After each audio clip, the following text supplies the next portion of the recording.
ഫാസിലെ ഈ വീട് മതിയടാ, നമ്മക്ക് നല്ല രസമുണ്ട്. മോനെ ഇതാരെന്താക്കി? നമുക്ക് സൗകര്യമായിട്ട് ഈ സ്ഥലത്ത് താമസിക്കാലോ. ഉമ്മ, ഇതാ കോൺട്രാക്ടർ ഉണ്ടാക്കിയ വീടാണ്. അയാൾ സ്വർഗത്തിൽ വന്നപ്പോൾ അയാൾക്ക് വെറുതെ നിൽക്കാൻ പറ്റിയില്ല, അപ്പം അയാൾ ഉണ്ടാക്കിയതാണ്. എത്ര പെട്ടെന്നാ ഫാസിലെ ഇതുണ്ടാക്കി കഴിഞ്ഞത്? ആരുണ്ടാക്കിയാലും വേണ്ടിയില്ല എളാപ്പ, നമ്മക്ക് ഇനി ഇവിടെ നിൽക്കാട്ടാ. നമ്മൾ ഭൂമിയിൽ എത്ര സൗകര്യത്തിലുള്ള ഒരു വീട്ടിലാണ് നിന്നിരുന്നേ. മോളെ, ഇത് നമ്മൾക്ക് വേണ്ടി തന്നെ ഉണ്ടാക്കിയത് തന്നെ ആവും. നമ്മളല്ലേ ഈ കുടുംബത്തോടൊപ്പം ഒന്നിച്ച് ഇങ്ങോട്ട് വന്നത്. എന്തായാലും എനിക്ക് ഈ ബെഡ്റൂം മതിയിട്ടാ.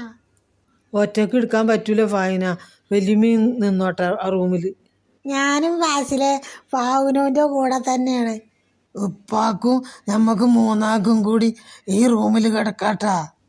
മക്കളെ, പുറത്ത് കിടക്കണ സുഖമൊന്നും ഇവിടെ ഉണ്ടാവൂലട്ടാ.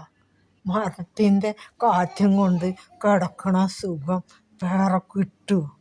ഉമ്മ, ഇവിടെ എവിടെയും കിടക്കാം, ആരും പേടിക്കണ്ട. ഒരു കള്ളനോ ഒന്നുമില്ലല്ലോ ഇവിടെ.